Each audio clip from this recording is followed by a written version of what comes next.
YCP డ్రామాలాడి మళ్లీ దొరికిపోయింది. నంద్యాలలో వైఎస్ఆర్ విగ్రహం ధ్వంసమైన ఘటనపై వైసీపీ శ్రేణుల ఆందోళనకు దిగా ఇది టీడీపీ కుట్రనని గగ్గోలు పెట్టే వైఎస్ఆర్ విగ్రహం ధ్వంసం చేసింది జమ్ములయ్య అని అతను వైసీపీ నేతల అనుచరుడేనని పోలీసులు తేల్చినట్లుగా చెప్పారు. బాబాయ్ గుండెపోటు, కోడికత్తి, గులకరాయి నాటకాలు రాయడని జగన్ మరో కొత్త డ్రామా సృష్టించాడని మంత్రి లోకేష్ ధ్వజమెత్తారు. జగన్ నాటకాలు చూసి జనం చీకొట్టిన డ్రామాలు మానట్లేదు, ఎన్నిసార్లు దొరికిపోయినా కుట్ర క్షుద్ర రాజకీయాలు మానరా అని ఆయన ప్రశ్నిస్తున్నారు. బ్రీఫ్గా చర్చిద్దాం. కిషోర్ గారు, ఇది ఎప్పుడు జరిగిందో? నిన్న మార్నింగా? ఇప్పుడు మార్నింగ్ అంట. మరి ఇలాంటి జనరల్గా అర్ధరాత్రి పెట్టుకుంటారు, ఎవరికి కనపడకుండా, సీసీటీవీలు కవరేజ్ లేకుండా అని.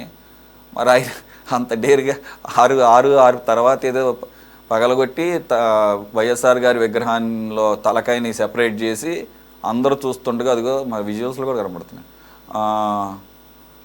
అయితే పబ్లిక్గా తిరిగాడితే 20 నిమిషాల్లోనే పోలీసులు అతను పట్టుకున్నారట.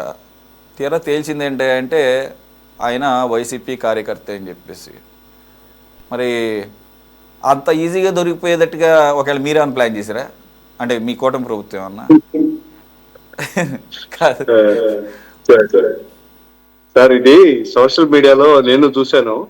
మా పిల్లకాయలు క్యాప్షన్ పెట్టినారన్నమాట, ఎంతకు బర్తికిచ్చారా అని. ఈరోజు పట్టపగలు జంబులయ్య అనే ఆయన వైసీపీ కార్యకర్త.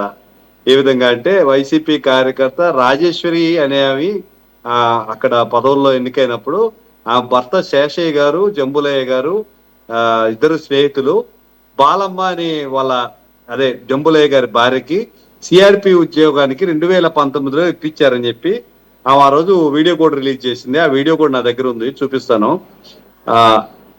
ఈ విధంగా ఇది జంబులయ్య గారి భార్య అనమాట. భార్య ఐడియాలో ఆ విధంగా క్లియర్ గా చెప్పింది అనమాట. ఎవరైతే ఈ శేషయ్య గారు ఉన్నారో ఆ శేషయ్య గారు కారణం నా ఉద్యోగానికి అని చెప్పింది. ఇటువంటిది it is a organised operation. అంటే ఎవరైతే పెద్ద తలకాయలు ఉన్నారో వాళ్ళందరినీ బయట రావాల్సిన పరిస్థితి ఉంది. ఈ రోజు రాష్ట్రాన్ని అల్లకొల్లోలం చేయడానికి వైఎస్ఆర్సీపీ పార్టీ నాయకులు ఆడుతున్న డ్రామాలు ఇవన్నీ ఆయన ఖచ్చితంగా తెలుస్తున్నాయి. అంటే కొద్దిగా తెలివైన వాళ్ళ చేత అయినా ఆడిస్తే డ్రామాలు తెలుస్తుంది. అమాయకుల్ని, పాపం అంత ఆలోచన లేని వాళ్ళని తీసుకొచ్చి సమాజంలో వాళ్ళని ఏదో మసిపూసి మారేడుకాయ చేయాలంటే కుదిరే పరిస్థితి కుదరదు. ఆ కేటుకాలం కూడా కొద్దిగా స్కిల్డ్ ప్రొఫెషనల్స్ తీసుకోరండి అని వైఎస్ఆర్సీపీ నాయకులకి చెప్తున్నాను. ఇందాక కూడా మన మిత్రుడు మాట్లాడుతూ తెలంగాణ గురించి ఏది పడితే మాట్లాడారు, తెలంగాణ మీద ప్రేమ ఉన్నట్టు. 2013లో వైఎస్ జగన్ తెలంగాణ రాష్ట్రానికి వ్యతిరేకంగా నిరాహార దీక్ష చేశారు. ఢిల్లీలో అన్ని పార్టీలను కలుపుకొని జంతర్ మంతర్ దగ్గర నిరసన దిగిన పరిస్థితి ఉంది. గతంలో జగన్మోహన్ రెడ్డి తెలంగాణకి వెళ్తే రాళ్లతో కొట్టిన పరిస్థితి కూడా ఉంది. ముఖ్యంగా నానుడి వైఎస్ జగన్మోహన్ రెడ్డి గారి తండ్రి గారు రాజశేఖర్ రెడ్డి గారి బతుకుంటే తెలంగాణ వాదమే వినిపించేటట్లేదు.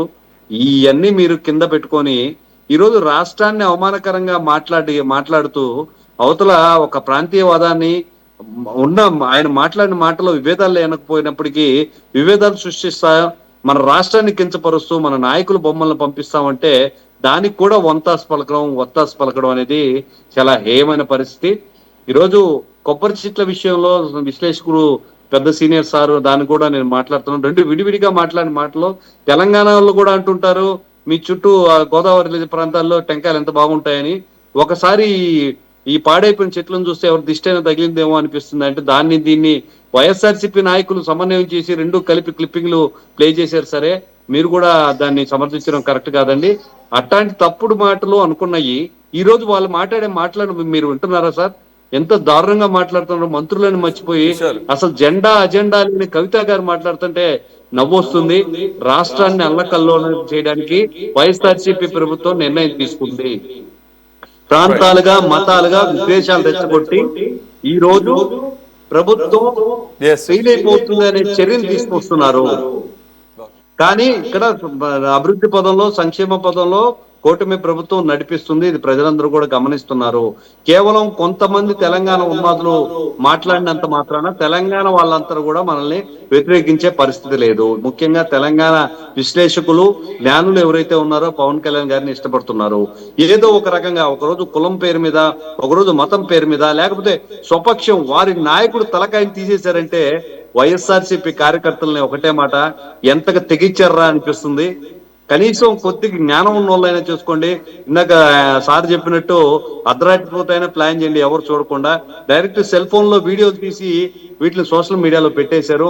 మనం ఏం చేసినా చెల్లుబాటు అయిపోద్ది, మొత్తం అందరినీ బయటకు లాగేసి ఏదో ఒక రకంగా విధ్వంసాలు సృష్టించాలి, అల్లకల్లోలం చేయాలనే నానుడు మానుకోండి అని ప్రత్యక్షంగా చెప్తున్నట్టు.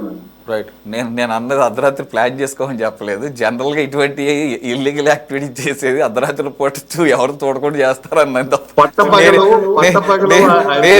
నేనేమి ఎంకరేజ్ చేయను అటువంటి వాటిని. రైట్, అక్కడ కనపడుతుంది సీసీటీవీ, ఇదిగో పైన అక్కడ దాని నెత్తి మీద కనపడుతుంది. అక్కడ ట్రాఫిక్ వాళ్ళు పెట్టింది ఎంత లావు బ్లాక్ అండ్ వైట్ లో.